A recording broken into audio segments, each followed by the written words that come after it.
हम लोग इसके तहत जानेंगे कि अंग्रेजी कैसे बोलते हैं। ये बहुत ही ज्यादा हम लोगों को हेल्प करेगा अंग्रेजी बोलने में, ये यूजेस। चलो मान लेते हैं, हम लोग जनरली बात करते समय में बहुत सारा ऐसा शब्द होता है जिसमें हम लोग बोलते हैं कि चलो मान लेते हैं कि तुम ठीक हो, तुम सही हो, तुम गलत हो, या चलो मान लेते हैं कि अब ऐसा नहीं होगा, चलो मान लेते हैं कि अब से जो भी हम करेंगे सही करेंगे, चलो मान लेते हैं कि तुम्हारे पास गाड़ी है, बंगला है, कार है। तो इस तरह का जो भी वाक्य हम लोग बोलने का प्रयास करेंगे उसे हम लोग लेट्स से दैट के साथ बनाते हैं तो बहुत ही आसानी से जल्दी बन जाएगा और हम पैनिक भी नहीं होंगे। जैसे चलो मान लेते हैं कि तुम्हारे पास कार है। सेंटेंस का दो पार्ट है, ध्यान से देखिएगा आप लोग।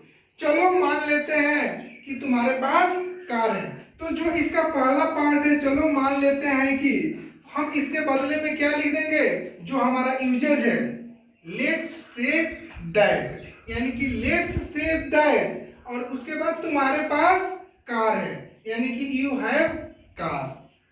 चलो मान लेते हैं कि तुम तेज हो, चलो मान लेते हैं कि तुम तेज हो, let's say that you are intelligent. एक चीज हमें ध्यान रखना है कि जब कभी भी हम लोग सेकेंड पार्ट वाले सेंटेंस को, सेंटेंस का दो पार्ट है, फर्स्ट एंड सेकेंड, सेकेंड वाले पार्ट को हम लोग बनाएंगे तो हेल्पिंग वर्ब तो हम लोग यूज कर लेंगे इसके तहत, जो मेरा मतलब निकल रहा है उसके तहत हम लोग हेल्पिंग वर्ब यूज कर लेंगे, जैसे is, am are, should, can, could, या फिर इज, एम आर।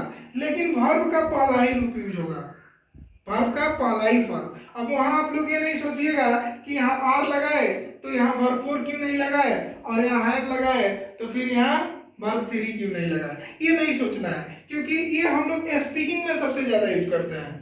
हमें क्या करना होगा कि चलो हम मान लेते हैं कि तुम तेज हो, let's say that you are intelligent.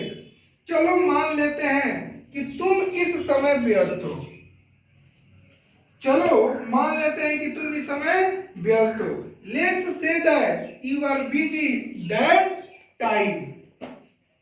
चलो मान लेते हैं कि तुम धनी व्यक्ति हो, let's say that you are a rich person. यानी कि इस तरह से कोई भी सेंटेंस आपके सामने आए जिसमें लिखा हो चलो मान लेते हैं, तो आप सबसे पहले क्या करोगे, लेट्स से दैट लिख दोगे। लेट्स से दैट लिखने के बाद जो आपका सेंटेंस, जो आपका वाक्य कह रहा है, आप उसको इंग्लिश में कन्वर्ट कर दोगे। इंग्लिश में कन्वर्ट करते समय ये चीज ध्यान देना है कि हम तो हेल्पिंग वर्ब यूज करेंगे बट वर्ब का फर्स्ट फॉर्म यूज करेंगे, उसमें सेकंड, थर्ड, फोर्थ वर्ब हम यूज नहीं करेंगे। जैसे चलो मान लेते हैं कि तुम बहुत ही हैंडसम हो, तो let's say that you are handsome. चलो मान लेते हैं कि तुम्हारे पास बहुत सारी गाड़ियां हैं, तो let's say that you have much bike या कार या बस, जो भी हो, ठीक है।